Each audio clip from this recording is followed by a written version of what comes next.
Not much different, but wonderful all the same. That's good to know. And you're married. Congratulations, friends. by the way. Thank you. Hi, Alright, so we're Spider. gonna-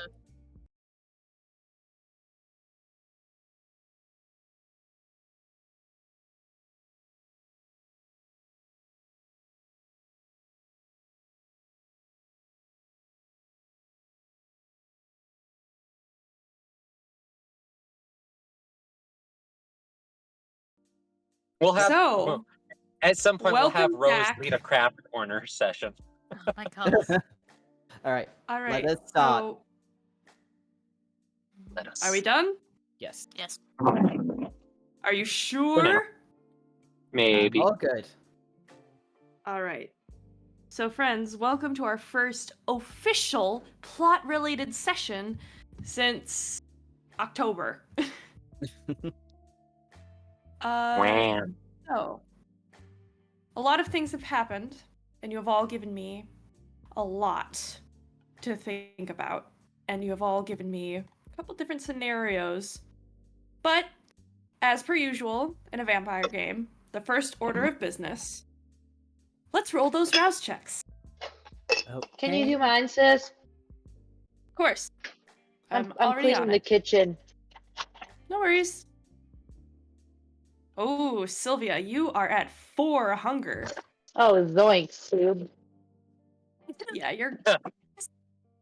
I should. Zoinks. Ophelia, you do not get hunger. You do not get hungry. Alrighty, let's route. If you could be a favor. Yeah, sure. Be a favor. I'm driving and I'm almost done, but I need that road for me. I don't have your sheet, but I will roll it anyway. Thank you. I've got That is a my. 9, so you do not get hungrier. Yummy. I don't get hungrier, so even though I'm not playing this character, but yeah, my rouse check came out cool for once. My rouse check does not like me. Mine never likes me. Funny enough, Right. in my other game, rouse checks are like usually a success for me. But this game, every time I roll for rouse, it's like, oh, well, you're hungrier. Steven, do you need me to roll for you, or... Hello?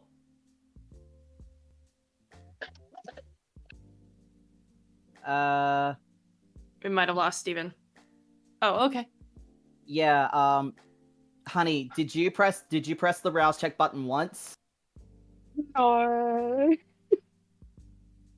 No, I clicked it a couple times to have a look. All right, clear it. Okay. Clear it with the bin, and then press it again. Oh, okay. You're not getting hungrier. Okay. Sorry, Marcus, you also do not get hungrier. I'm teaching Raven how to use a dice app. No worries, no worries. Alrighty. Let's see. Oh, how do I want to start this tonight? The ball's in your court, Moon. I can tell that you two are just itching to go, so I why don't we start... I was shit eating grin. Why don't we start with Alistair then? Okay. What are you up to this fine evening? Alistair is currently in his room going through the pictures on his phone and just shaking his head. Oh, more from you-know-who, I'm guessing. Yeah. Lovely. The last ones were particularly spicy, and he was just like, wow. If I may yes and the situation? Mm-hmm.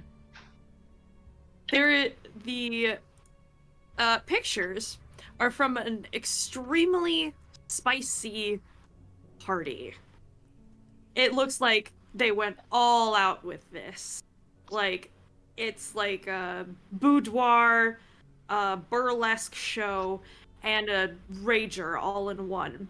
And the last message that he sent was, one last celebration before... Well, I can't tell you. It has to be a surprise.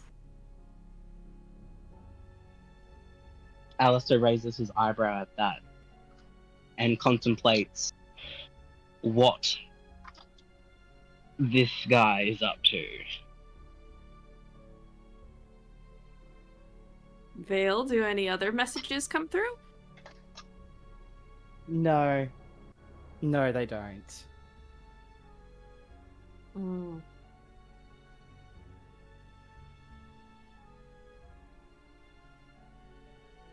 Lovely. Alistair, what would you like to do now? Well, I'd like to.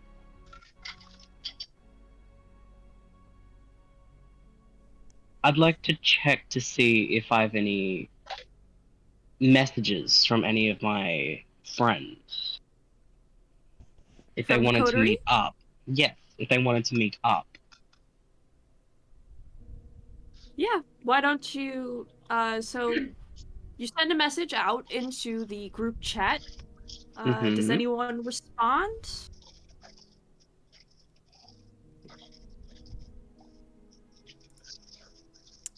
Sure, I think Rise probably would. And Rise would be like, "Yeah, I mean, I'm free. Do you have any plans?"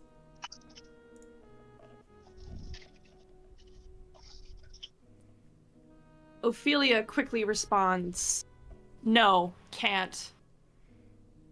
Molly wants to rearrange the house for some reason. And I'm the only one who can lift the couch. Lol. Also, you're not usually the first person to reach out on here. What's up? Alistair would reply back and say, I've just got a lot on my mind and thought to have a drink with a few friends while I debate. Replying back to a certain someone that's been pestering.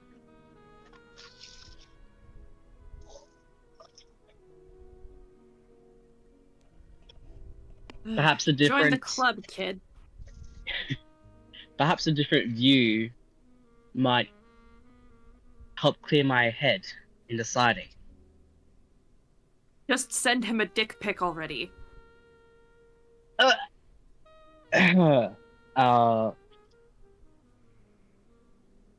What I send him is private, but I'll keep that in mind. Raising eyebrow emoji. Air quotes. Private.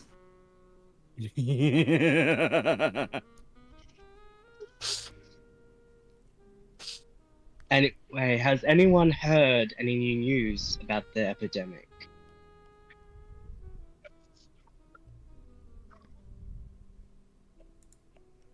Rise would type back, "Nothing further. I've been trying to figure it out, but unfortunately, blood sorcery is not my area of expertise." Roll me a wits and resolve check. Moi? Yes. Oh dear.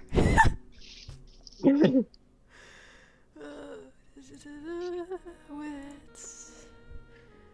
Resolve. Ophelia sends, I am neglecting my duties willingly. I need a break. So I'm just hoping that other kindred can just control themselves. Marcus soon sends a message, catching up on the conversation, saying, you can send him mine if you want, and if my partners say it's okay. I would decline, thank you. Suit yourself. Jade immediately texts in the chat. I mean, Marcus is okay with it. I'm down. Thank you for the kind offer, but I shall once again decline. Ophelia sends like a rolling eyes emoji and just says, "For once, keep me out of your shit. I won't be much help." And there is no further response. 3 successes to you, storyteller.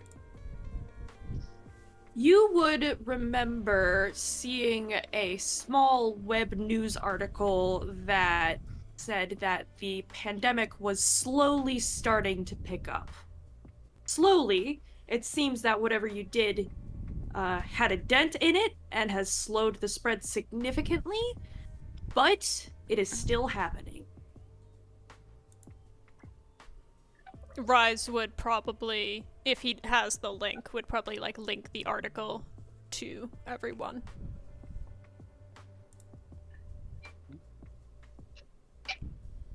Oh, interesting. Mm.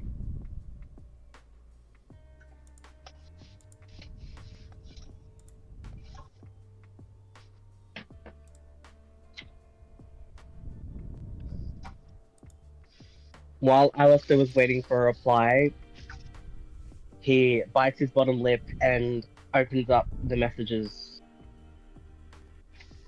and decides to reply To Z.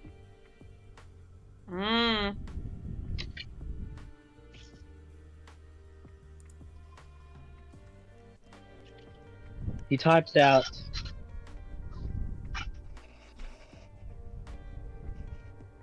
"Nice angles. What do you want?"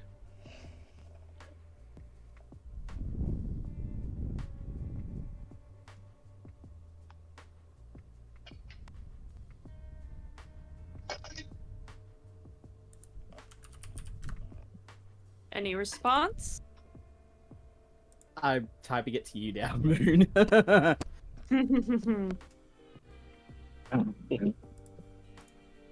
Alrighty. Damn, that was a stinky fart. Oh shit, I'm not Oh my muted. Ew. God, Orcs. Fuck! That's okay. On recording. On recording. Amazing. Forever immortalized. The reply comes very quickly. "Oh, I have more than just those angles to display. I just wanted to check in."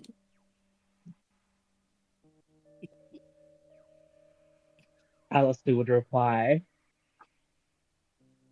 "Oh, and what would you like to know?"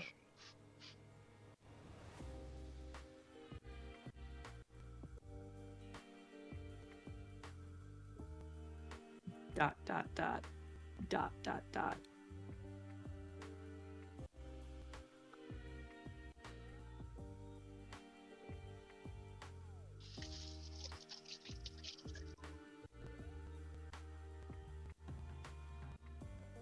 If you have any other tasks you want me to look into.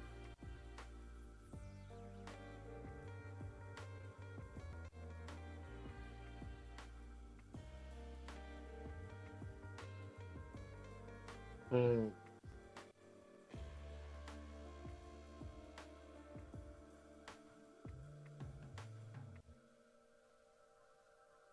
Uh,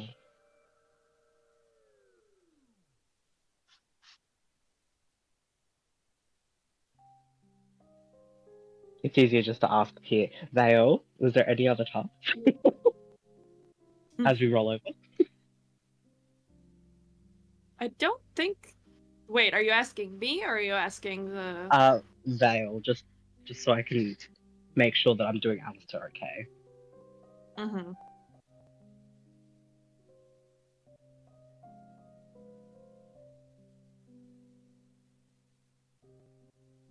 And I'm not getting a response. I'm not getting so I'd messages assume... or anything. I'm assuming I'm doing okay. And there's nothing else. Where- Hmm. Okay. Yes. Okay. Yay! Thank you. I'm doing fine. Okay. Okay. So he would reply back with Do you have any more news relating to the Kingmaker?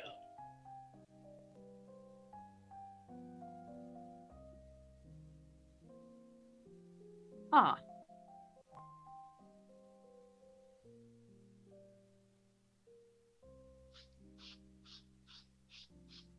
Let's see.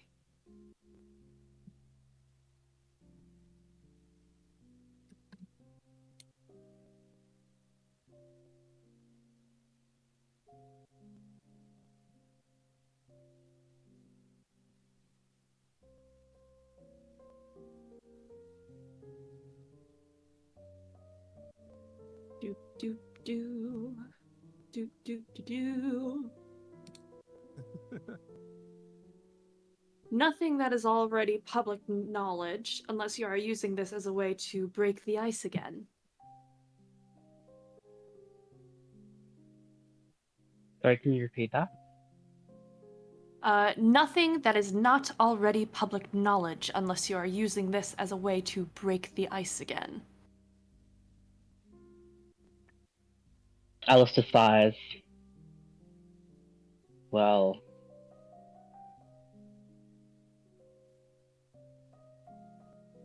I think it's about time we chip away at this iceberg we have. Hmm.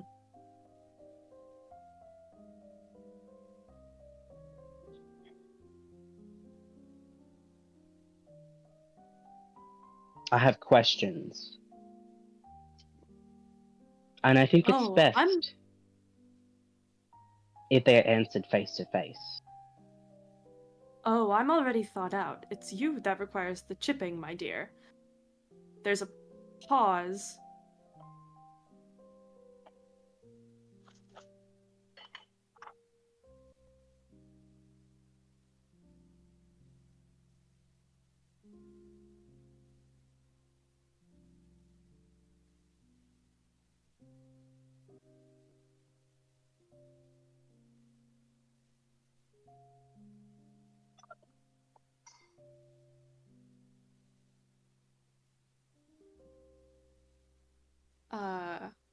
There is a brief pause before those text bubbles come up again. Okay. Are you sure you're not a mind reader, darling? You'll see me sooner rather than later. For now, ta-ta. Alistair's eyes go wide and he raises an eyebrow. And then it goes back to the group chat. Wow.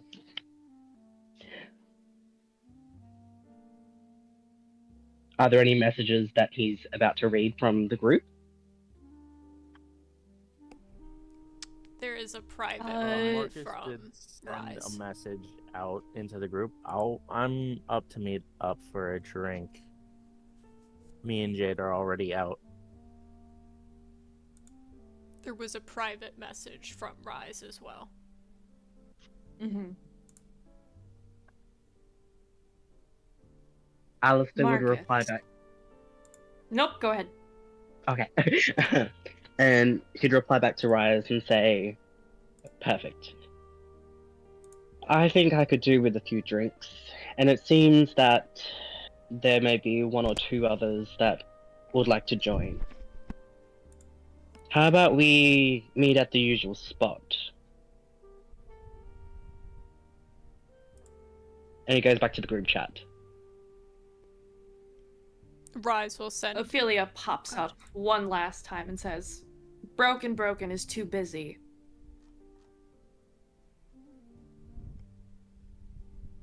How about my little BDSM club I like to visit?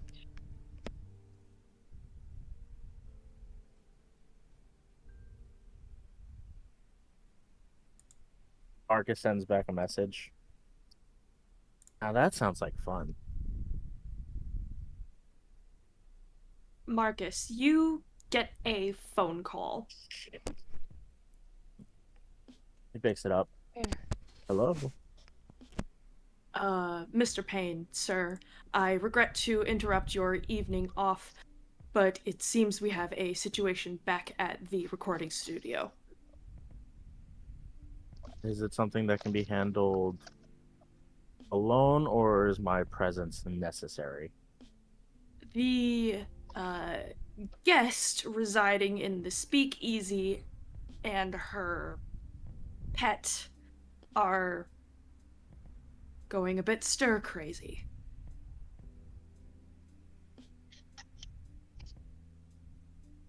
Noted. I'll be there soon. Marcus sends Thank you, out a sir. mass message. We're gonna meet at Crown Records. Sylvia's going a little mad. Alistair replies, "All right, I'll be there shortly." Turning to Jade, he's like, darling, I know this stroll through the park has been wonderful, but mi amor, we must get going. The night is still young. The night is still young. Let us go. Alrighty. Let's jump back over to the basement of Crown Records. Sylvia, the beast is screaming in your ears. It is sick of this tiny ass room and this tiny ass couch and the tiny ass hutch that Templeton is residing in. You're sick of the stupid jazz music that is playing. You are going crazy and you are hungry.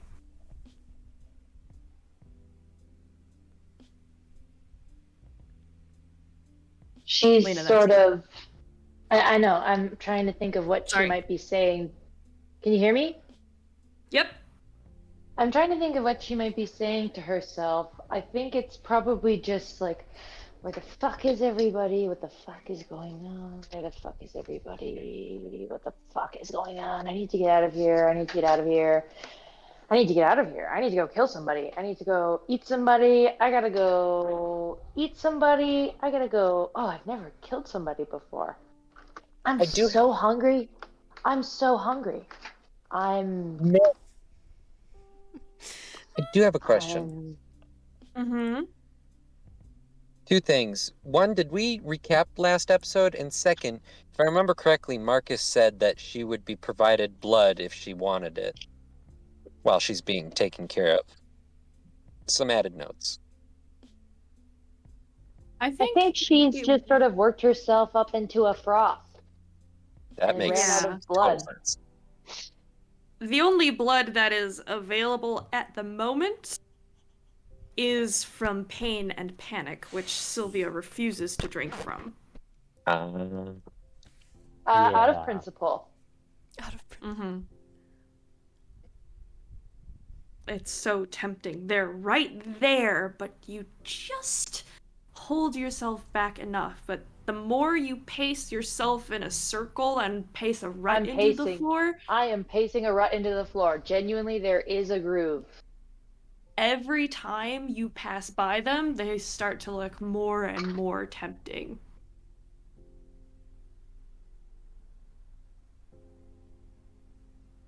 Now I think I'm probably like doing some kind of destruction of property. Like Punch the tearing wall. something, breaking something, ripping open the couch. Marcus, as you enter the ground floor of your building, one of the security guards runs up and just says, "Sir, she started ripping the wallpaper off." Oh yeah, that's That- good. That's really good. Nah. Acá pendejo. No mendiga. Okay. It's fine. It's fine. It's No me it's fine. diga. He starts Do you- rubbing his temples. Do you want us to use force, sir?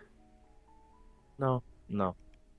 Just make a call. Have the designers come out tomorrow. We're going to whole new landscape, new design, start from scratch. We're going do a lot of paperwork. Yeah, just Very good, sir. call the guys. Thank you. Yes, sir. And he runs away, and another guard starts to escort you down to the basement.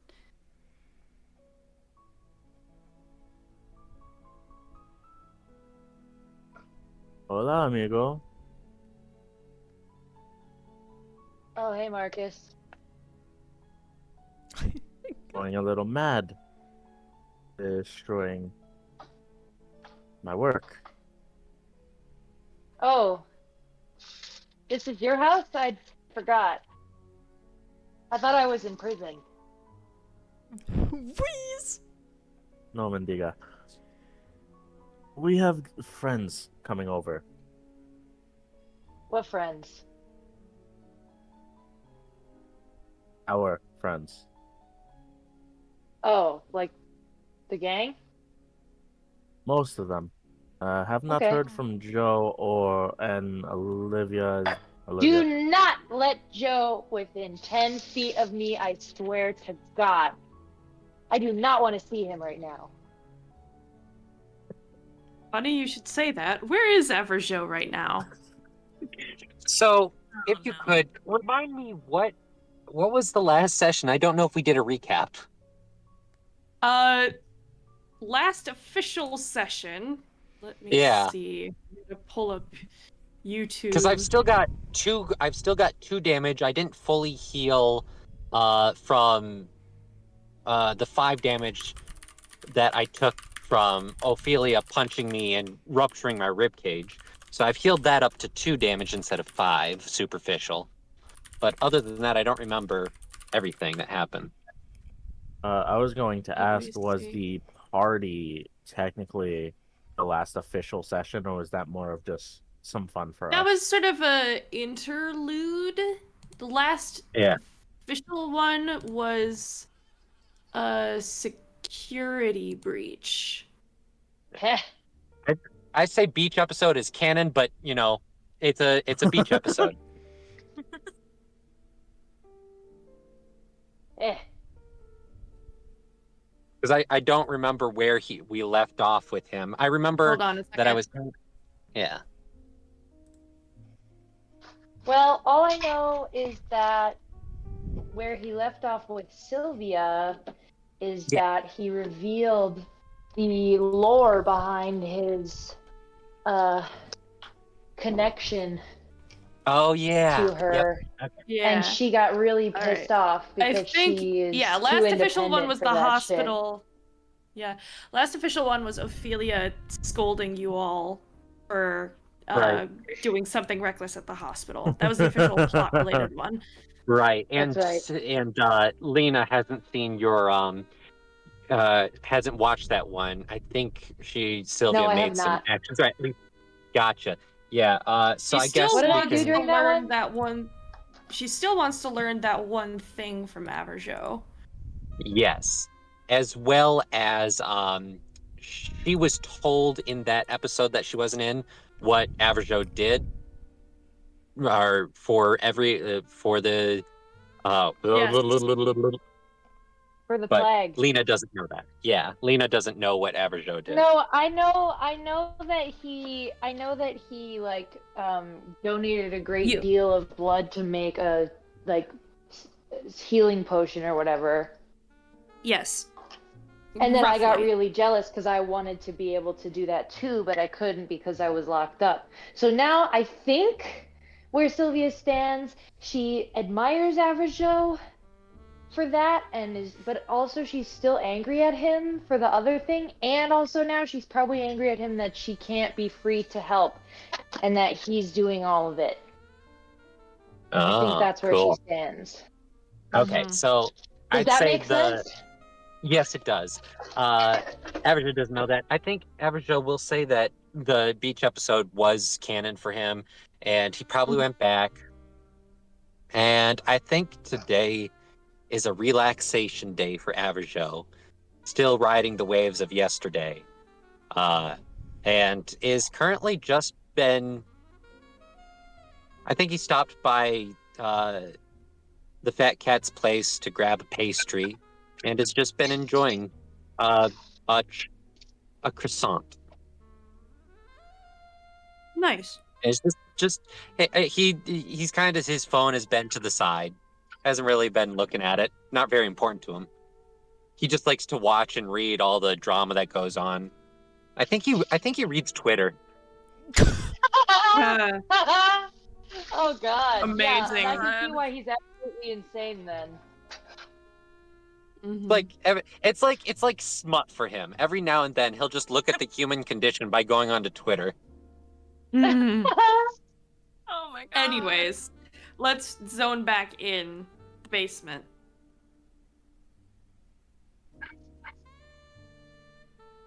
When am I gonna get out of this fucking place, Marcus? Huh?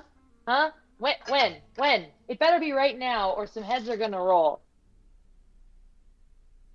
Up with your hand. The usual smile on Marcus's face kind of drops for a moment. You know, this would be a lot easier if you didn't get caught. I thought we But, already went over this. I saved everyone. I solved the puzzle. I will not apologize. I want to be free now, please.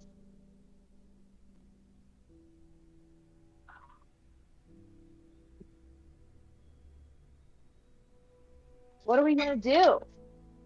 I could just go get arrested and then break out of prison. I mean, I kind of, that sounds kind of fun. That isn't going to help anyone in this situation, darling. Hey, Jade. Hi! It's been a bit. Yeah. Everybody forgot about old Sylvia. Nobody cares about old Sylvia. I keep ripping the wallpaper. Sylvia, darling, darling.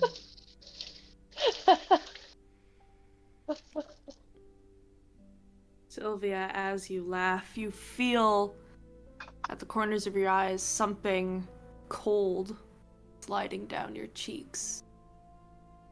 A few drips of blood fall to the floor as you I are thought it crying. was a good idea to put a Malkavian in a box, huh? Huh? Did anyone think anything good was gonna come of that? Huh? Huh? Okay. I do have a way to get you out of here. But you're not gonna like it. I'll do anything. I'll do anything, Marcus.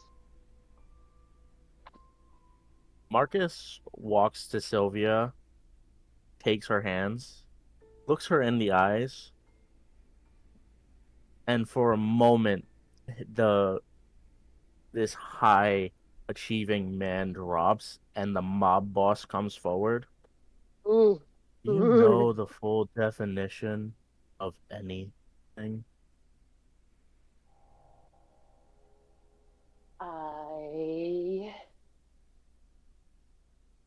don't, but I'm sure I will soon. Adding that to quotes right now. Once you tell me. All right. We're gonna make a deal. You're gonna be on your best behavior, and I get you out of here. But I have to make a call. All right. Okay. All right, Marcus. Okay.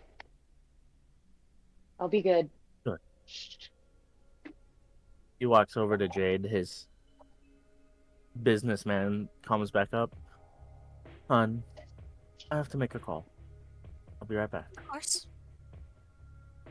And he I'll gives be her a here. kiss and then walks up. And Jade just kind of continues watching Sylvia as she claws at the wallpaper like an irate cat. Going slow now. I'm just sort of idly picking at it, like kind of turning the Templeton scraps is over on in the my hand. nearest. Templeton is making an effort. He's standing on a nearby couch and scrabbling at the wall with his little claws. Good boy, Templeton. We could be on Home Makeover. As much as We're like the that Property does Brothers. sound fun, this is Marcus's property. And I really don't think we should be tearing this apart. Well, I already started. Yes, of course, but it takes only one piece of straw to break a camel's back. Is Marcus mad at me? I mean, she looks back to the door. There is potential for him to be more upset with you. I did it for attention, Jade. I know, but there are better ways to gain attention.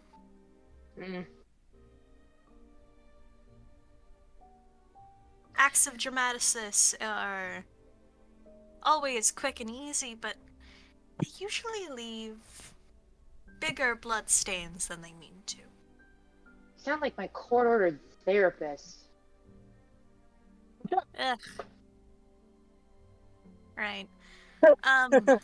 Jade kind of steps over next to Sylvia and kind of eyeing the handiwork on the wallpaper. Have you ever thought about going to a rage room? Do you have any blood? A rage room? What's that? It is usually a room where they give you a bunch of shit to just smash. It's really therapeutic. I recommend it.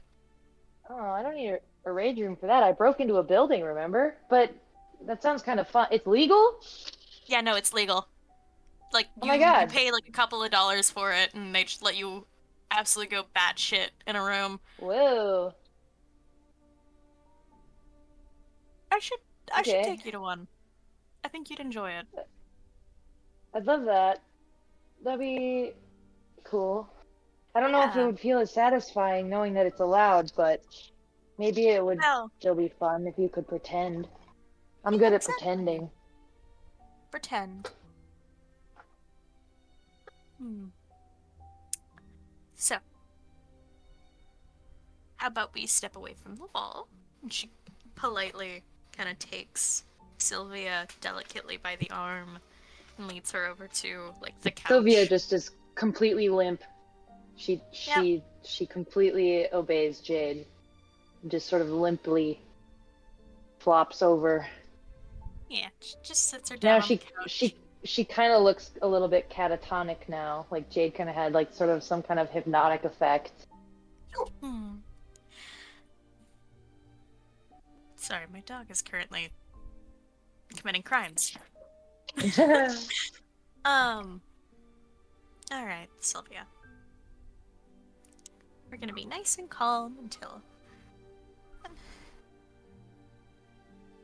Marcus gets back, and then we'll hopefully leave Lois. And Sorry. We'll leave. Then we'll leave. We just have to wait a few minutes. Just have to Marcus wait. just have to call a guy. Marcus walks back down, his hair disheveled as he's like pushing it back, like more layers, more layers. Sorry, I'm gonna step away for a second. I have to let my dog outside. Oh yeah, fair. Puppy. All right, time to show you the definition of anything. Oh no. I mean, okay. Marcus does send a message to secretly send a message to our big friend Averjo. Oh, Ugh. what do you send? I'm gonna send it to you directly, my friend. Oh, okay. Well, all right. You don't have to, but yeah, let's see what it looks like.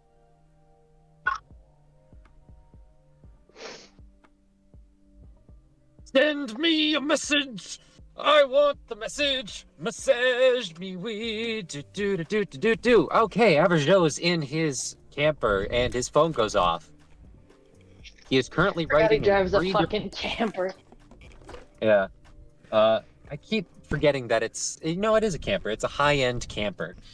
Gets the message. He's currently at his booth in it, writing in 3 different books slowly. And then looks over at the phone, grabs it, looks at the message, just types back why.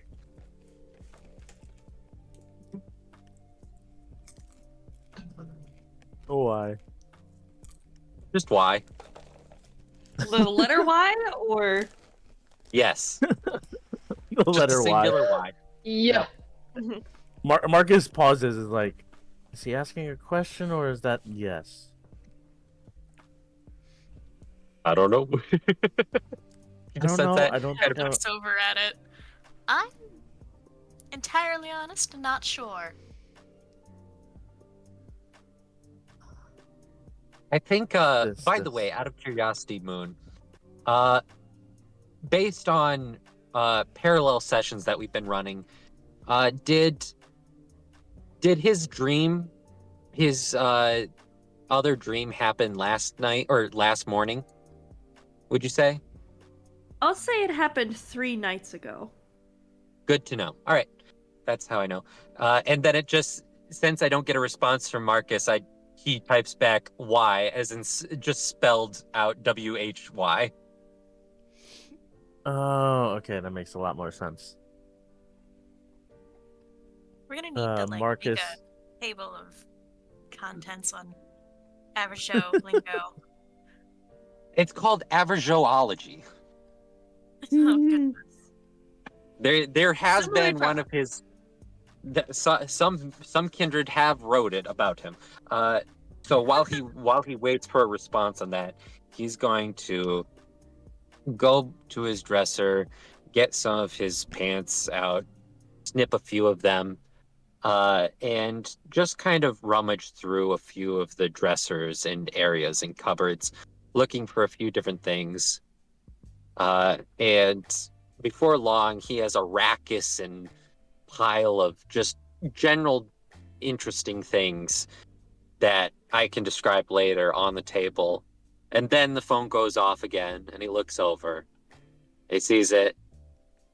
He looks out the window, just kind of lost for a second, and then just responds, "Sure thing."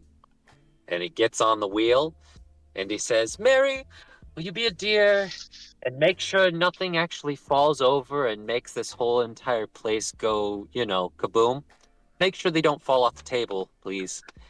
And A paper cup slowly moves to the edge of the table. there is Mary. not only there is all right, I'll explain what's on the table since it'll give storyteller more context. There's a steak, there's a cup, there's a belt, there's something that looks like a brick of C4, and then also there is his 3 books that he put. One of them is still there, and set on top of them to weigh it down, as if there's something inside the book that would, for some reason, jump out. There's a paperweight, but it's made out of paper. So just a massive paperweight made out of paper. And That's crazy. I'm he just drives- imagining like a giant block of post-it notes. Yeah, kind of like that. And sitting on top of that block of post-it notes is a note that has been folded several times into a little swan. And Aw. he drives off over to the places. He drives off to the lion's den. Or not the lion's den. Damn, I'm getting confused with my old job. The dragon's den. You worked at the Yeah, he Lions goes to Den? a sex. Yeah, he just goes off to a sex store. That's right. Fucking epic, dude. You know, Thank you. I could see Joe doing something like that. Yeah. Comes back with Long Johnson. Hey guys, look, I found a steak. Oh wait, it's kind of wobbly. Anyways, he does the thing. I leave it to you, Story. Tell it. Lovely. Do you tell Marcus that you're over there? Oh, he just says he's on his way, Lovely. and then starts dreaming about things. That's all. Lovely. Fantasizing. I'll say at this point, Rise and Alistair have also arrived. At Crown Records, right? Yes, that's correct. All right, cool. Ah, friends, welcome. Hey. Hi, Marcus. So, we are getting this one, points at Sylvia, out of here for proper disguise to walk amongst the world again. So, sorry to drag you out here to take you back there, but I do have drinks on the road as there is a limo waiting out front for all of us. Phenomenal. Good, I could use a drink. Agreed. And it looks like, Sylvia, you could too. Or two of them. Blood. I feel like several of us could use a drink right now.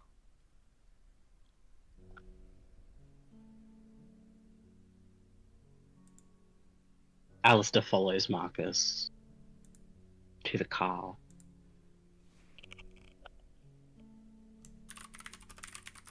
All right. So do you all make your way to the limo, as it were? Yep. Yeah. Yes. Sylvia, As, are you Mark- taking Templeton with you? Yes. Lovely. Emotional support rat. We love to see it. Support rat. And Mm. As Marcus passes Right. Rise, he takes Rise's hand and kisses the back of it. And it's always a pleasure to see you. Rise kind of like, if he could, he'd flush up a little bit, but he doesn't worry about that right now. And he just goes, "You know, I always like seeing you as well."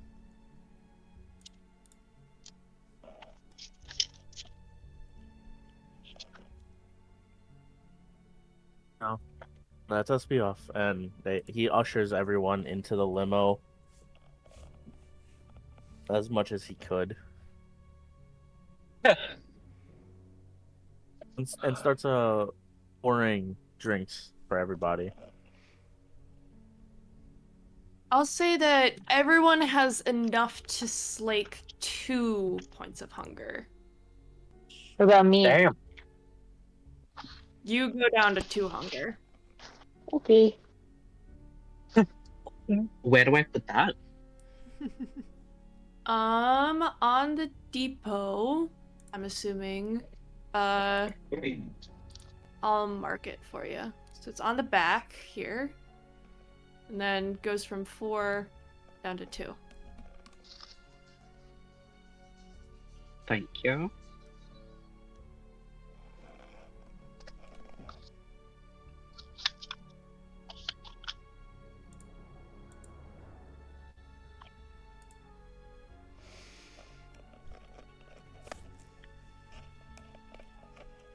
All right. So, you're on the road, and you all pull up I would like, to the dragon. if I may, I would Go on. like Averjo to have arrived first to I don't know, spend some time with Xavier for a second. And Okay. if that's all right. Yeah, absolutely. You arrive Second. at the Second. dragon's den. Awesome. Secondly, I made one stop into a Walmart on the way. And I'm giving this all to you guys. I'm picking up a pair of something. I'm getting a hoodie and I'm getting a pair of pants. What would you find amusing or like to see plastered on a hoodie that it would go on to Averjo? I leave it to you all. I would. All right, you please tell me no if you don't want this, but I would love it if on the pants was bejeweled saying "juicy" down the leg. Yes, juicy sweatsuit. Done. All right. And then the hoodie. Man eater. Anybody got? I think I have a perfect one. I'm sending it in the chat now. Oh my Oh, god. goodness. I love that the average Joe Fits has become a group activity. It should be a group activity. It's Yes. collective brain of average Joe. Okay. If I'm there's not anything weird. I I'm love, it's limited communal storytelling. edition. Yep. All right. Perfect. So he picks that up in the extra large versions. Still way too small for him, but he just grabs them anyways, and then heads off to Xavier's. And Does he grab gets there. underwear too? He does not. Okay. He's got underwear taken care of. Okay. He's a Ken doll. He's a Ken doll down there. That is. Oh. So you arrive at the Dragon's Den, and you see Xavier standing outside of his shop for once, arms crossed, looking very, very stone-faced. Oh, okay. Oh. He pulls up. He looks back at the table with with the detritus that is there. That was the word I was looking for. Detritus. Walks over and picks up the note that is folded several times into a swan, and then almost grabs the brick of C4, but then thinks better of it and puts it back in a drawer, and instead grabs the other notebook that he left out, and then walks outside and says, "Mary, will you be a dear and just watch over the place? Make sure, like usual, nobody gets in." The cup moves like an inch closer to the edge of the table. I mean, it is your place. If you want to drop the cup, I'm not going to stop you. It slowly moves back the other way.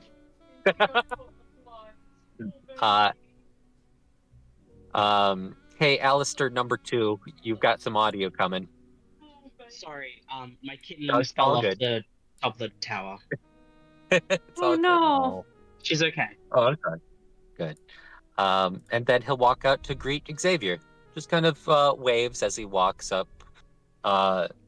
Currently in his normal default getup, brown cloak, slacks, the usual. Just walks over. There, Xavier. How you doing tonight? Could be better. I assume you are the supervisor for tonight?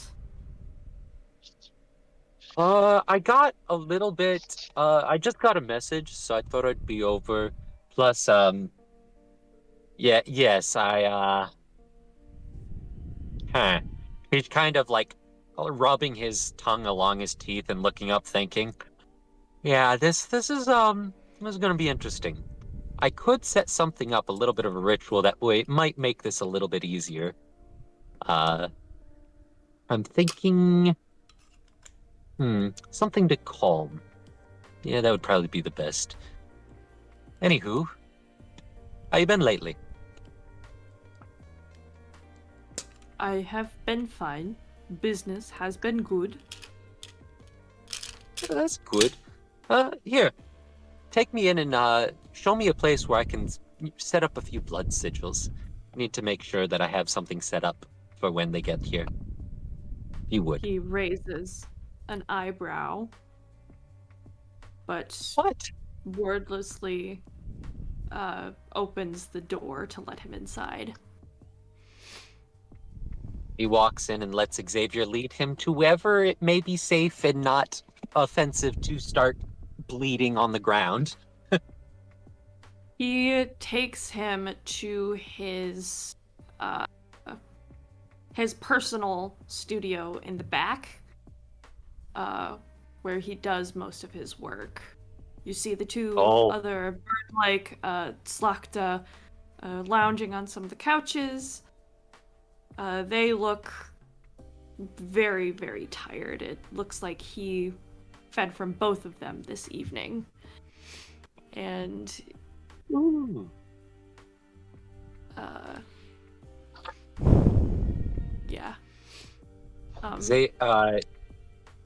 Abigail will walk in and take in the entire scene. You can't tell me you're taking me into a Zamitsi's private quarters and not tell me what this place looks like, because I'm here for it. Okay. So it basically looks like a private tattoo studio. On the walls, there are various framed stencils and pictures, but occasionally there is a framed picture that appears to be printed on leather, but it's not leather, it's preserved human skin. It looks like these tattoos were surgically removed, preserved, and then put in a frame. The tattoo chair itself is plush and red. There is a wheelie stool right next to it. The floor surrounding it in a square, sort of like, trying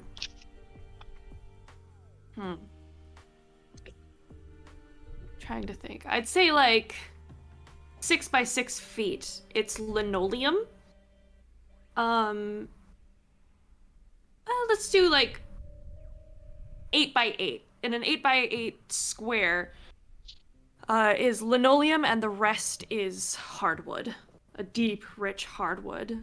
Further in, there's sort of a parlor area with a coffee table in the center with various books of stencils, and then 2 chaise lounges on either side of the wall with very gothic decor, such as various animal heads, antlers, pinned insects, and I believe he still has a very large ornamental axe on one wall. Oh, I can't remember. Did I give him that? You did. Oh yeah, that's right. I forgot I did that. He kind of goes and it over. is in very good condition. Glad to hear that. He looks over, sees the axe, has a moment of recognition. Oh, you still have it. I forgot I gave that away. Of course I do. Could you remind me? Gift. Oh, of course. Could you remind me? I don't even remember why I gave it to you. It was in exchange for the piece of a similar design on your shoulder. Oh, yeah. Well, I'm assuming you want me to work on the linoleum and not the hardwood, yes? Yes, it is easier to clean. Yeah, you're right there. He goes over, sits down, crisscross, and looks at the linoleum in front of himself and just kind of stares at it for a second.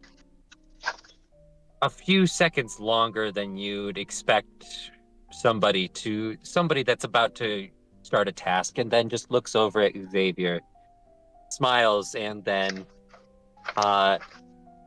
breaks his left thumb off like usual. Again. Sorry, Lena, I forgot. What are your? I don't want to gross you out. No, or it's anything. okay. I'm just reacting in real time. I'm not grossed out. Okay. I'm just a good audience. Good. I'm glad to hear. And he does actually rephrase that. He doesn't break it off. He just goes and sucks his thumb like a baby would, and then chomps it basically and spits it out into his right hand. And then uses the stub to start writing a few sigils on the ground. Takes out takes out one of his 3 notebooks out of his cloak, looks at it a few times while he's doing it, writing down sigils. While he does all this, he just not getting eye contact with Xavier, but casually talks. So Xavier, what's been the rose and thorns of lately? The major thorn in my side is I am welcoming a guest who has been banned. Huh. Well, that's definitely a good thorn.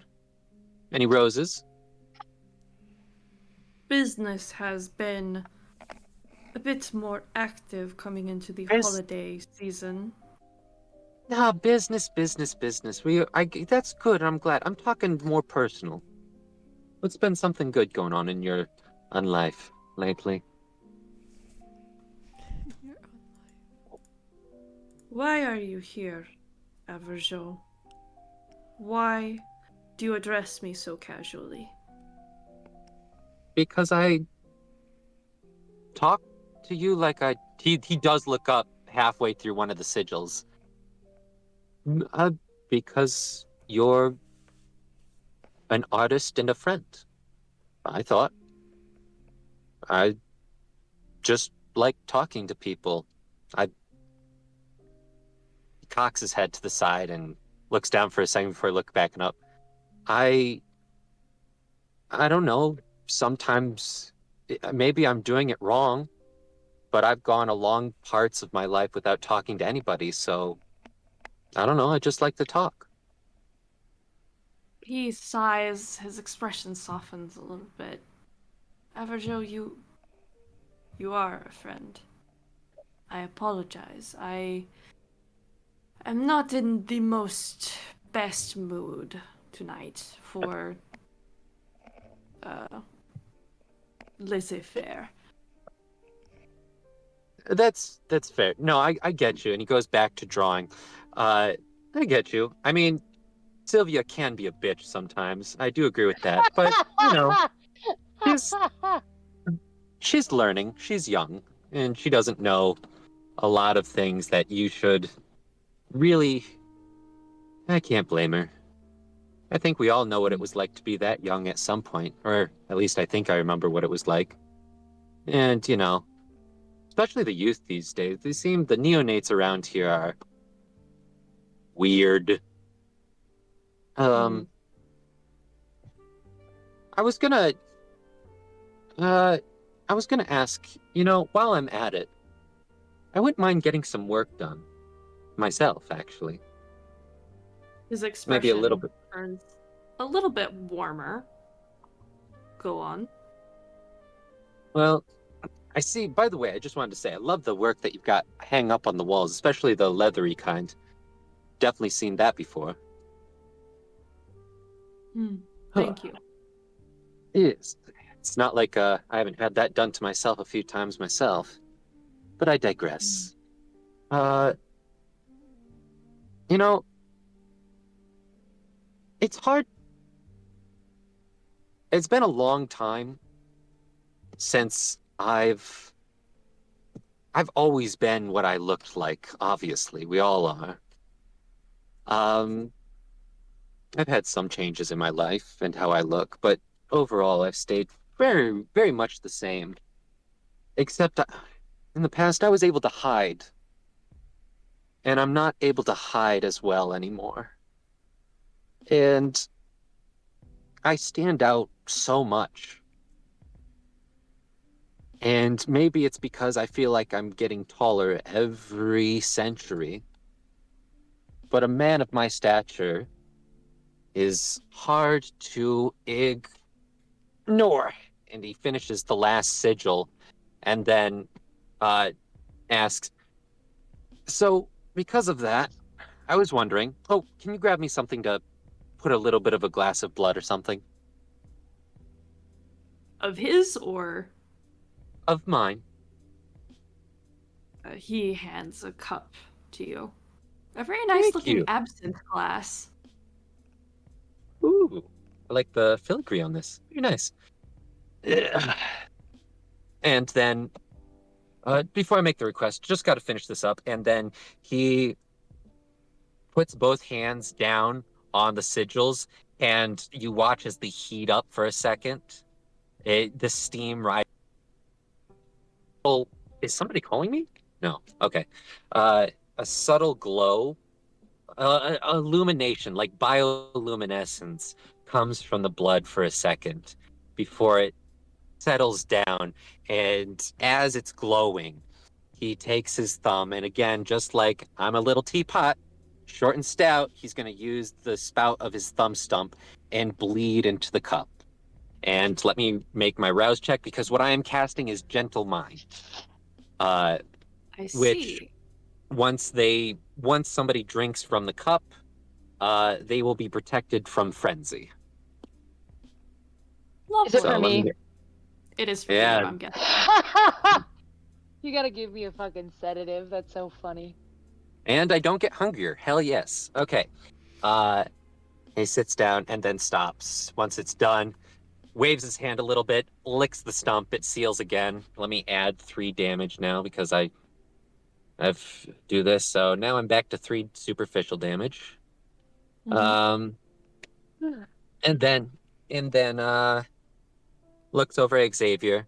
All right, I've prepared we'll say a small sedative for her, so that way we won't have to worry about any outbursts. Sorry to startle you and use up your linoleum, but I appreciate it. I appreciate the canvas to work off. And he winks. As long as it will wash away. He kind of Yeah, it's just blood. smiles back. Perfect. Very well. What is your request? Gonna be honest, I'm too noticeable. I want to be shorter. Shorter. Ooh, leg shortening surgery. Yeah, Or I can't, I can't hide anymore. Can't really do it, and it's rough because I used to be able to hide, and now I can take a fucking beating real well, but I can't stay hidden like I used to, and that's dangerous. I'm beginning to fully comprehend. People know who I am, dangerous people, and I don't. I guess this is step 1 in a long process of trying to be better at being hidden. I see. Usually, it is clients wanting the opposite, but I can make an exception for you. I mean, if you can take some of my hide and put it into somebody else, I'm willing to make the exchange. It is not so simple. I can sculpt any body of clay, but I cannot take clay from another and add it unless Oh. it is already dead. Uh, That is what I did with my beautiful birds. And he points to the 2 slakta. yeah. Well, I would. Awesome. That's great for you. By the way, I'd love to hear the story of how you came into being in possession of those 2 at some point. Maybe while you're doing your magic on me later. I think Sylvia will probably come first. Mine sounds like it'll be a longer process. Oh, yes, it will be an all body experience. So, I'll warn you. Under this cloak, it may look like I'm kind of big, but I'm kind of like a real, like, spindly twig kind of build, very lean. Um, yeah. Anyways, yeah. Well, all I'm right. ready. Lovely. Let us wait for Le Petit Dash, huh? Yep. And he nods and follows and leads you back out to the front where the limo pulls up. And Well, Sylvia, you Sylvia see the is sign for the so Dragon's petite. Den.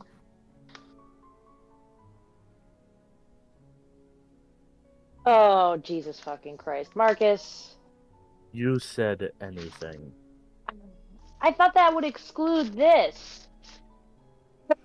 What are they gonna do to me? What am I here for? Are you bringing? Are they gonna kill me? Honestly, I'd be fine No, with that.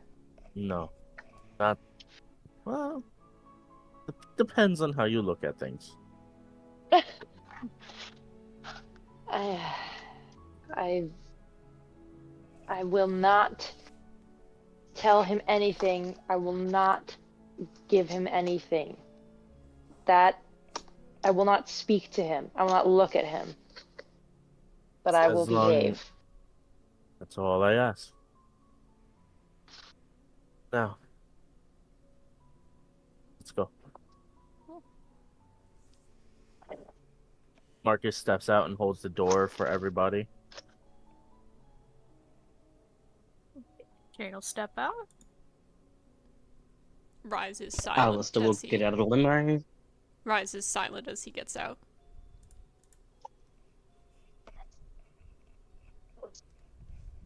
You all exit the limo and walk up to the steps where Xavier is waiting.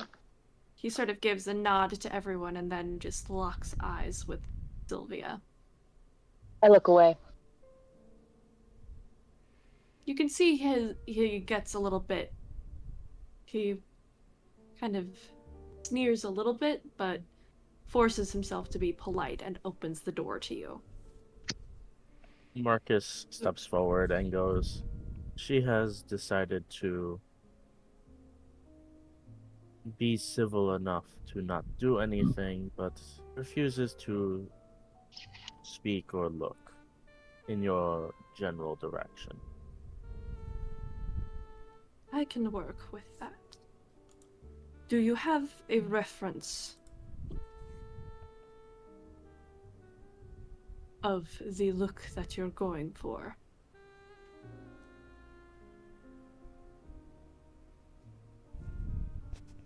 Or do I have free reign?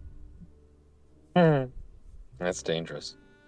Above board, I'm putting this to the player of Sophia.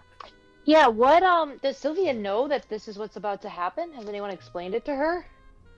Well, Marcus would Marcus have said a debriefed her. disguise. Yeah, Marcus would You have said- debriefed her enough. You said I'm You gonna get like plastic surgery, basically. The equivalent. Okay, The equivalent of it. I wanna look like Sabrina Carpenter. There's some risks with that. I wanna look like I have an idea. Sabrina Carpenter's less I have an attractive idea. sister. I have an idea. A combination of Sabrina Carpenter and Winona Ryder. Ooh, yes. Yes. Goss Queen! Yes, Oh my queen. God. Yeah, Sabrina Carpenter's distant cousin with Winona Ryder twice removed. Sylvia's saying to Marcus, she's like, listen, the only reason I'm letting you do this is because now I'm gonna be even hotter. Jade kind of snorts.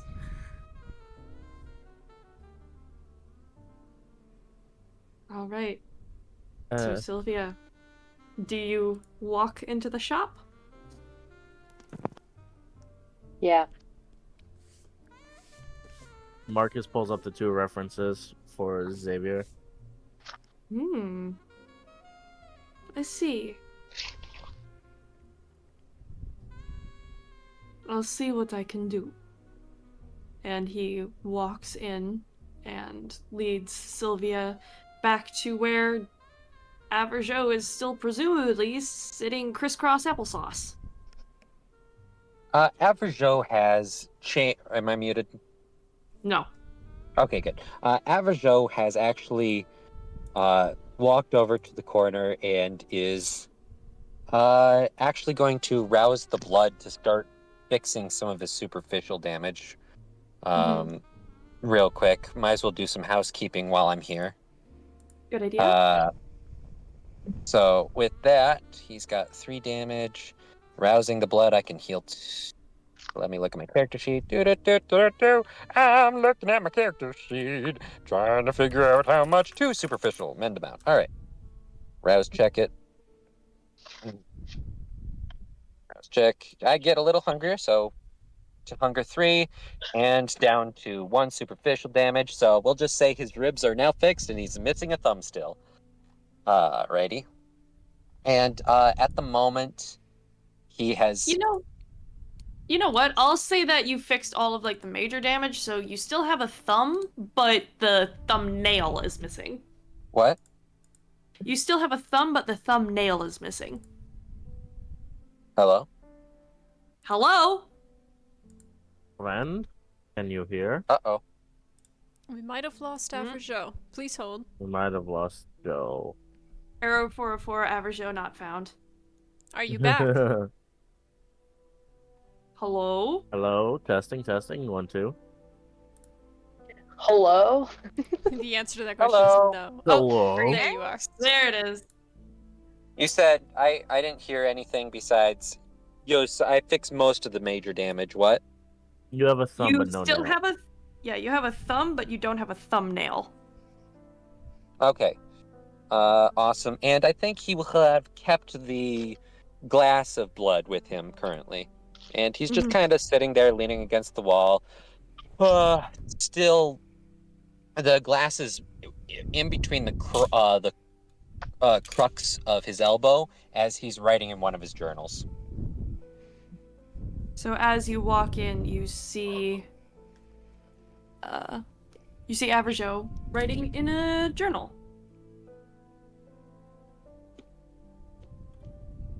Sylvia.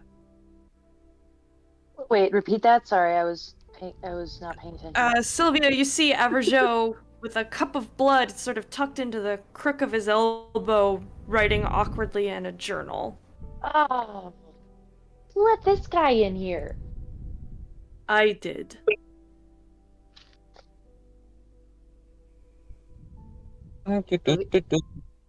Sylvia doesn't answer. What's his nuts, and just scowls and sits down. In the chair, you see the sigils sort of painted on the floor, and you see surrounding this tattoo chair. It's very soft, it's very cozy. And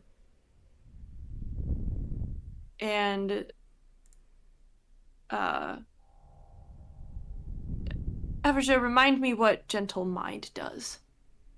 Well, Gentle Mind, simply put, I just downloaded the Chicago Folios because I've never actually looked at the fine print of it. I've only looked at the VTM wiki. And right now I'm looking at blood sorcery. So, Jim Bryan, Innocence of Child Heart. Nope, that's not it. Readings, Curse, Leah's Hands, Haunted House. What the fuck? I thought it was here. On the wiki it just says protects from frenzy. I see. My apology that I don't have all this up. I'm working on it. That's okay. No worries. Take your time. Let's start here. Yeah, it says it's in the Chicago Folios, page 172. So let me look at 172. Nope, that's not it. 173, 172. Gentle Mind, there, all right. All right, here's the description. The ritual fortifies the target's mind against frenzy. Process. Caster blood, target whispers quietly into the target's ear, weaving temporary. Okay, there's more to it. All right, system. The caster must share a glass of blood with the target. The successful ritual test grants the target 4 die bonus to resist frenzy once a scene. A critical win extends this duration to an evening. Caster must share the blood with another and cannot cast this ritual upon themselves. Perfect. But does it calm them down? I mean, I was kind of saying it doesn't really, but flavor. This is a flavor game, so I was gonna say yes, if you'll allow it. I'll Not allow it. It Yeah. allows. I'll say it works sort of like as a mild a Xanax. a Xanax. Yeah. Yeah. It makes sense. It's like I giving. mean, Yeah. It's giving the beast a Xanax. So. Yeah. So Zans, poppin' Zans. Xanzix. Zanzies. So I don't know something that I should know, but I don't yet. What is a successful? How do I know what a successful ritual roll is? I know it's intelligence plus blood sorcery, but I don't know what the success margin is. Well, I don't really know either. I'm just gonna say default 3. Okay. I have blood sorcery plus intelligence. Let's take a look. Man, I've got so many tabs open on my phone now. All right. Intelligence of 1. Wonderful. And blood sorcery of 4. So that's going to be a 5 total. All right. Let me go here. I've got a hunger of 2. Blood sorcery roll. Uh, three successes. So yay, it works. All right. Lovely. So it's a working concoction, and Average Joe goes to Sylvia and just kind of sits down. He kneels beside it and just kind of looks over, just says, "So, how's it going?" Don't say anything. That's cool. Well, I just wanted to say I did some great things lately, and it's been fun. I felt really good about myself lately. And I think when I talk to you, I try to feel good about myself, but oftentimes I feel bad about myself. But I still want to help you. And I don't know if I've heard that the kids like these. All right, I'll tell you a real quick story. They're called Zans, or you want to take some Zans or something like that. I think it's called Anthrax, I think it's called. Or is it? I roll my eyes. I can't help but blurt out. I'm mentally ill. I know what the fuck a Xanax is, Average Joe. Oh, it's Xanax. That's what it was. Yeah, I play Urban Dictionary Scrabble with one of my friends, so that's fun. So I kind of kept one of those for you. I don't know if you like those, but you know, I think it's good to keep a level head. Plus, you can be a bitch sometimes, so I thought this might be helpful for that. Hey, Take he smiles. Hey, I didn't call you a cunt. I said a bitch. Difference. I take the drink and I just down it just to get him to shut the fuck up and leave me alone. It is delicious. This does not taste like any regular mortal blood that you've ever had. This is something better. It is so tasty, and you find yourself polishing off the glass. Another. Before you can speak, you feel sort of a wash of calm come over you as you see out of the corner of your eye these sigils on the floor sort of flare up, glowing for just a brief flash, and then settling into sort of a nice, calm lighting. And you feel peaceful. You do feel like you have just taken like a Xanax or a Trazodone or any number of the sedatives that you're used to. It's peaceful. And your beast is unusually quiet. It's still there, but it's quiet. And I will say one added extra thing. Because technically I poured a rouse check's worth of blood into it, it would slake one more hunger. Yep, already marked it. Perfect. And lastly, there is a subtle aftertaste of like dust bunnies. Slightly very chunky. Olivia loves it. It's subtle, but it's there. Slightly chunky. I said chalky. I thought you said chunky. I got damn No. chunky blood. I got blood with pulp. But yeah, he just kind of sits and then leans back and greets everybody else. Because just kind of smiles and waves. Hi, gang.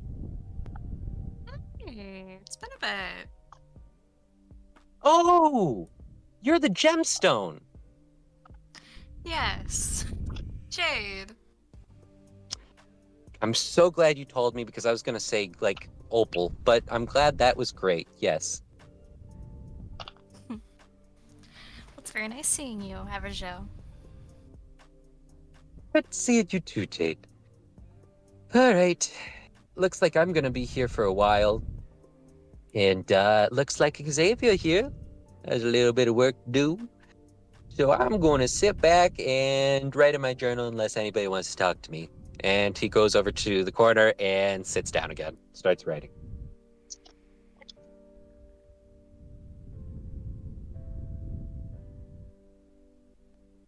Marcus Sylvia, is gonna. Sorry, go ahead. Oh, good. No, you go. I was gonna say Marcus is gonna sit with Averjo and just have a little chat in the background. Perfect.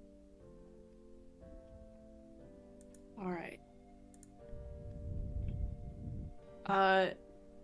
Xavier approaches and sort of seems to be sort of rubbing his hands in a circle, almost as if in a ritual, and sort of looks to Sylvia. This will not hurt. It will feel as if your face has gone numb. Do not move, and if you need to itch, tell me. And he Okay. slowly reaches his hands out. And as soon as he touches your face, you feel a tingling sensation. It is very... If Sylvia had ever gotten lidocaine at the dentist, it would be a similar feeling. It is numb, and you can only feel slight pressure as he works. Sort of, you feel him trace the cheekbones and the bridge of your nose, your eye sockets, sort of shaving down little bits and pieces here and there. You feel his hands sort of run up into your scalp and sort of massage your scalp, and out of the corner of your eye you can see your hair darkening from sort of an ashy blonde to a darker blonde to almost a gold-like black. Whoa. And he gently rests a hand over each one of your eyes, and you feel that sort of numbness creep across your eyelids and then go further. And when you open your eyes, your vision is a little bit clearer. And when he holds up the mirror to show you, I want you to describe what Sylvia would look like now. This combination of Winona Ryder and Sabrina Carpenter. Well, I think before Sylvia was rather plain. Had kind of a sort of an unmemorable, regular looking nose, sort of dull eyes of I would say a rather light color. And she was blonde. And she didn't really have very defined facial features. Like her cheeks were just sort of like there, like either she didn't really have much bone structure to speak of. But after this flesh crafting experience, Sylvia's face looks snatched. It looks like she's had some very tasteful filler. It looks like her nose is a little ski slope, and her lips were sort of thin and whatnot before, but now they look like Sabrina Carpenter's sort of a little bit too big for her face. And she looks at herself and she's like, ugh, what the fuck? Is there something you do not like? She's like, no, it's just, I don't look like myself. That's It the will- point. It will stay undisturbed unless you choose to heal it, but it will take a great deal. You can Okay. arouse your blood in order to heal it, but it will take much energy. And it will not be painless. Okay. I mean, that, or you can have some kind of ne'er-do-well just kind of rip off your face and it will kind of heal like it used to. Did that Oh happen my to you? God. No comment.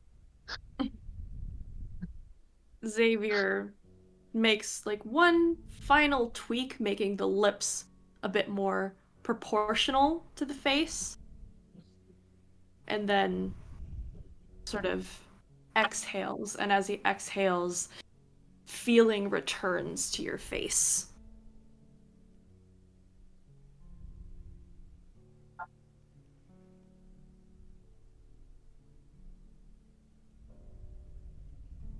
All right. And he stands Does this aside mean that to get up. I look at Marcus. Is Marcus still there? Yeah, Marcus is still there. I look at Marcus and I say, does this mean I'm free to go? By technicality, you are no longer, and he does air quotes, in custody. Should The I night is yours to explore. change my name? An alias would probably be best. I vote Sangria.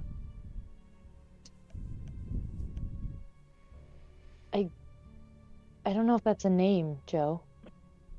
I mean, it's a title. It's a name of something. It is a noun, if that's what you mean. Is what is a name but a noun? It's a proper noun. Not many people Well, get a chance to excuse give me, I didn't themselves a take new proper name. English when it was invented. Oh goodness. Marcus stands and is like, not many get the chance to give themselves a new name. I think this is a great time for you to explore that option. Ugh. This is... I'm paralyzed with choice. I'll just be nameless for now until I figure it out. Or we could give you a name. I mean, it's up to you. Suggestions, Well, at least. I won't say no to ideas, but I want the final call. Of It course. is your name. I've got a whole book filled with names in my trailer. Oh goodness. Out of character, what nationality is Sylvia? Probably of Polish descent. Okay. She's just very tiny and pale and, you know, blonde. No longer blonde, I blonde. guess. Yeah, went from blonde to raven. Maybe Eastern European, I don't know. Ooh, hold on. Rona. Rona means raven. Means what? Rona? Rona. It means raven. Rona. Oh, Rona. Ooh, I like that.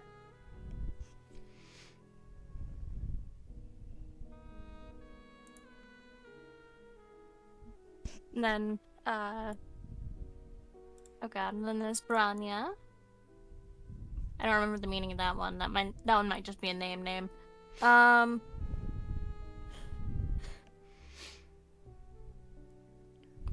Polish names.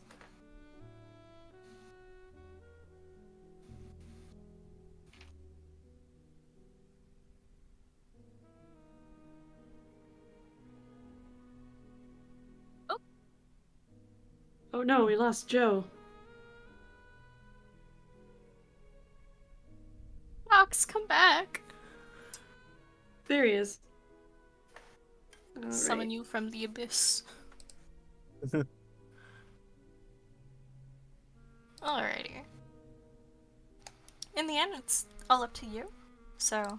Ooh, that one might. I think I found a pretty good one too. What do we got? First, I want to make sure that my dyslexia doesn't, screw me over. I can pronounce it right.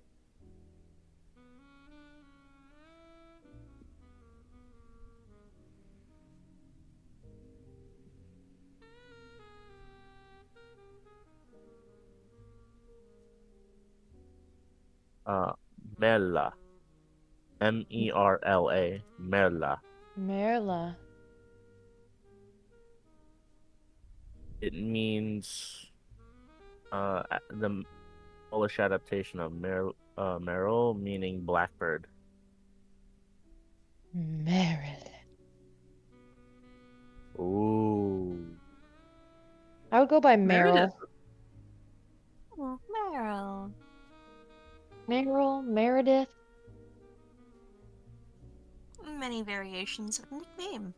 Meredith was very fitting. Let's do it. Let's do it. All right. Xavier sort of stands aside to let Sylvia up.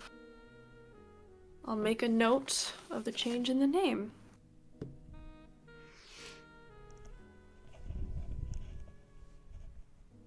Slay. Marcus stands up and claps his hands together. Well, our friend here probably has a busy schedule. We shouldn't keep things for too long. Let's go celebrate our friend's rebirth and newfound freedom. Yes. Right. Peace, bitches.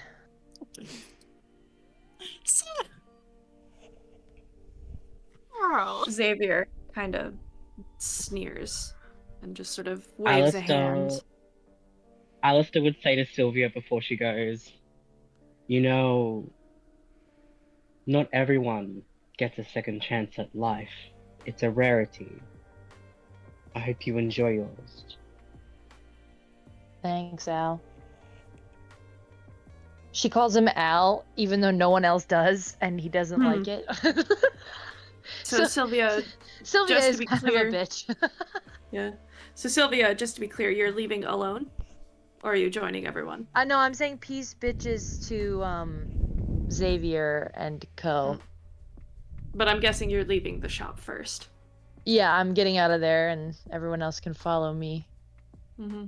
As you walk out of the shop, you get a notification on your phone that you have a new voicemail. Oh God.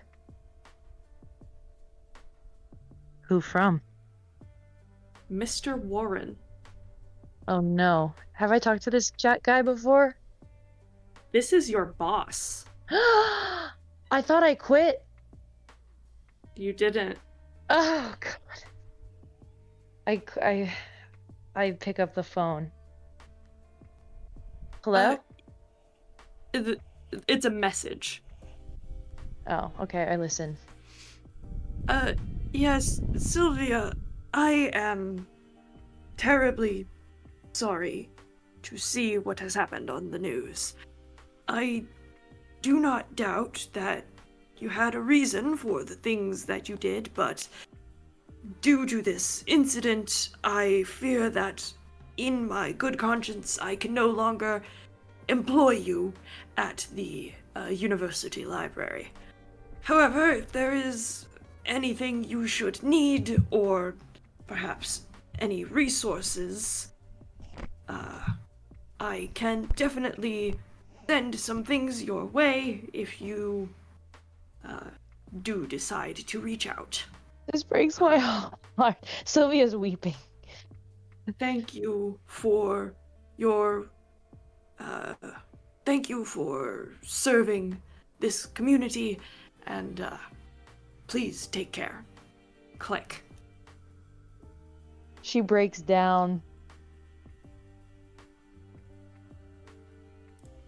Rise is quick to go over. Sylvia, Meryl, what's wrong? Nothing. I just got fired. Oh, Oh, darling. And I made an old man sad.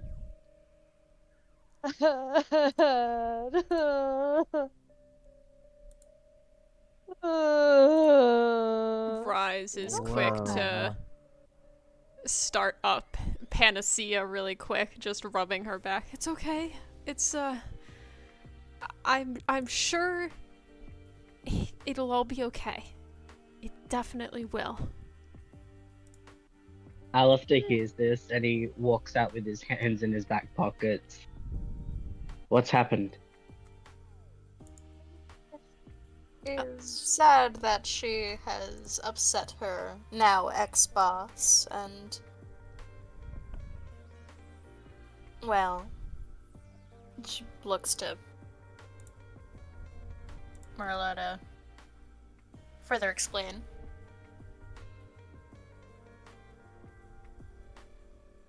Sylvia. Sylvia.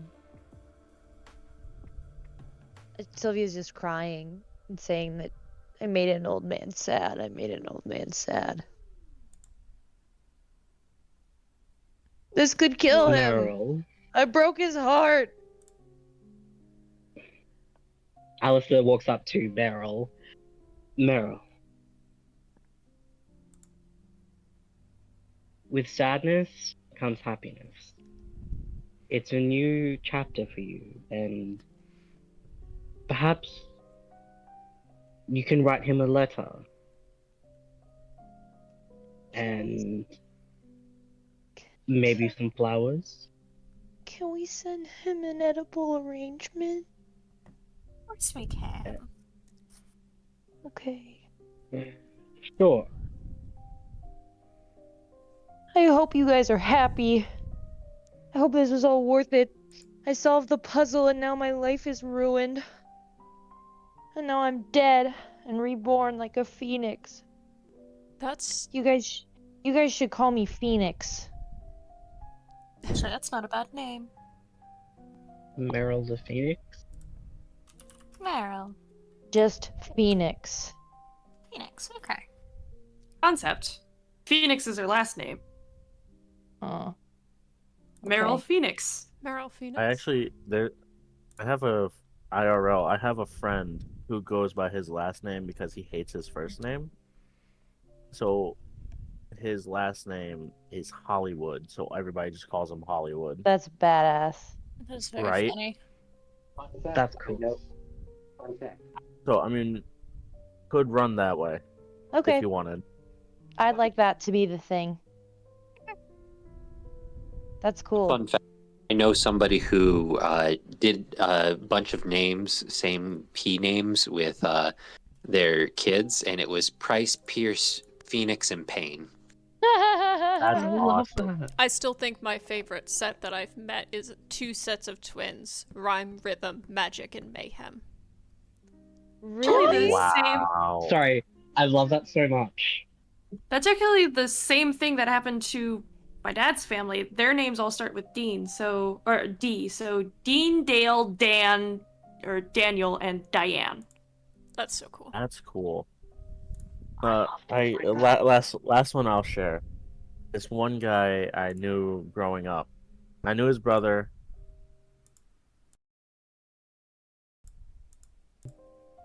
His brother is named Mustafa. His name is King, and their last name is Masters. So this dude's name is King Masters. That's bad. That's awesome. Very nice. That is Right? super cool. Sounds like an anime protagonist. Indeed.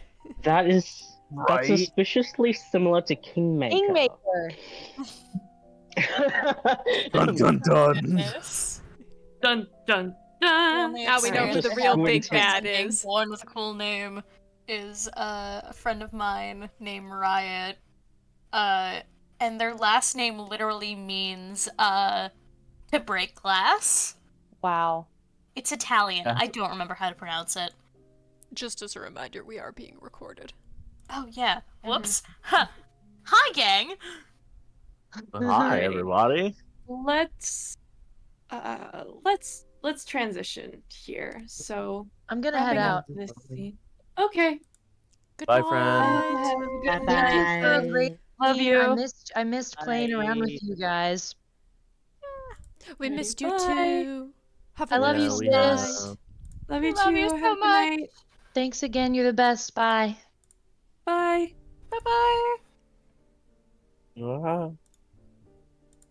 Alrighty. So I think we have one scene left to do at the Dragon's Den. And then we'll have a bit of a breather while I